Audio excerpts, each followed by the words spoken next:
Dans cette vidéo, je vais vous montrer comment personnaliser le fond d'écran de votre PS5, votre PlayStation 5. Vous allez voir, ça va être simple, je vais vous montrer ça pas à pas et vous pourrez mettre n'importe quelle image. Sans plus attendre, on est parti. Donc la première étape va consister à récupérer l'image que vous souhaitez mettre en fond d'écran. Pour ça, vous avez deux possibilités. Ce que je vous conseille, c'est de faire comme moi, vous prenez votre téléphone, puis vous allez télécharger l'application PlayStation App. Donc si vous ne l'avez pas encore comme moi, vous la téléchargez et dès qu'elle est installée, vous l'ouvrez. Une fois sur l'application, vous allez vous connecter à votre compte PSN, votre compte PlayStation Network que vous utilisez sur votre console. Donc on clique sur connexion et là je vous laisse rentrer vos informations, mail et mot de passe. Dès que vous êtes connecté, vous allez pouvoir cliquer sur l'onglet messages qui se trouve en haut à gauche de l'application. Ici vous allez retrouver tous les chats que vous avez déjà eus avec vos amis et d'autres joueurs. Vous sélectionnez n'importe qui ou alors vous créez une nouvelle conversation en haut à droite. Et ce qu'on va faire, c'est qu'on va venir envoyer le fond d'écran que l'on souhaite mettre sur la PlayStation au sein de cette conversation. Donc pour ça, on clique sur le plus, puis sur l'onglet photo.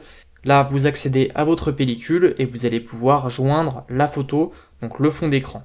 Si comme moi, vous n'en avez pas encore, c'est pas grave, vous allez sur Google et vous faites votre recherche. Par exemple, je vais taper Mbappé Wallpaper.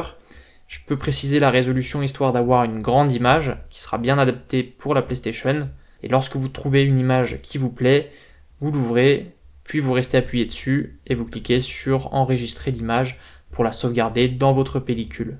Dès qu'elle est enregistrée, on peut revenir dans la conversation et si on recharge les photos, on voit qu'elle est bien là. Je clique dessus, je l'envoie et c'est bon, vous avez déjà fait la première étape du tuto. Maintenant, on peut passer sur la PlayStation pour mettre ce fond d'écran. Donc une fois sur votre PlayStation, on va venir récupérer la photo qu'on a envoyée. Pour ça, on clique sur la touche PlayStation de notre manette en plein centre, puis on va se rendre dans l'onglet Game Base, juste ici. Vous retrouvez tous vos amis, on va venir descendre dans les conversations et vous sélectionnez la conversation dans laquelle vous avez envoyé votre image.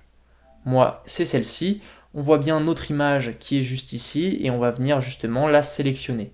Lorsque vous êtes ici, vous allez venir prendre une capture d'écran de cette image.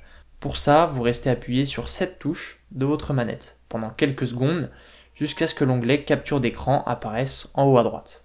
Dès que c'est fait, vous revenez en arrière puis vous recliquez sur la touche PlayStation de votre manette et vous verrez comme moi, nouvelle capture d'écran juste ici. Donc on clique sur croix afin de rentrer dans ce menu puis on va venir éditer l'image en prenant l'onglet pinceau juste ici. Ainsi, on va pouvoir sélectionner l'option rogner et on va venir redimensionner notre image. Pour ça, on prend l'option zoomer. Ici, on va venir agrandir un peu l'image. On clique sur terminer et ensuite, on peut la recentrer en cliquant sur position. Et ici, on va pouvoir déplacer la zone du fond d'écran. Donc ça donnera quelque chose comme ça pour moi. Dès que vous êtes bon, vous cliquez sur terminer, puis sur sauvegarder. On peut remplacer l'original, puis on clique sur terminer. Alors maintenant, pour mettre cette photo en fond d'écran, il va bien falloir se rendre dans l'onglet Bienvenue. Non pas sur un jeu, mais bien sur Bienvenue. Et lorsque vous êtes là, vous cliquez sur la touche flèche du bas de votre manette. Puis, en haut à droite, vous allez prendre l'option Changer l'arrière-plan. Vous n'allez pas prendre un fond d'écran PlayStation, ni un fond de jeu, mais bien un fond de votre galerie multimédia. Et vous l'aurez compris, c'est le fond que l'on vient d'enregistrer. On le sélectionne et directement il apparaît en fond d'écran. Bien sûr, vous voyez que pour le moment il est gâché par toutes les informations qui s'affichent, donc on va pouvoir les retirer. Pour ça, on se remet dans l'onglet Bienvenue, on fait flèche du bas, puis on vient cliquer sur modifier les widgets. Et ici, on va venir tous les désactiver un à un afin de vraiment libérer l'espace de notre fond d'écran. Donc malheureusement, vous êtes obligé de garder au minimum 3 widgets. Moi, je vais garder les 3 premiers, mais vous faites comme vous voulez. Donc là, j'ai un dernier truc qui vient gêner mon fond d'écran, c'est les 2 fonctionnalités PlayStation Plus. Donc rassurez-vous, on peut également les enlever. Pour ça, cette fois-ci, on vient dans les paramètres et on vient changer l'emplacement des widgets temporaires en les mettant au-dessous. Et cette fois-ci, on voit bien notre fond d'écran. Donc voilà, j'espère que ce tutoriel vous aura plu et que ça vous aura aidé. Si c'est le cas, n'oubliez pas de mettre un j'aime au tuto, de le partager à vos amis et on se retrouve très bientôt pour de prochains tutoriels sur la chaîne.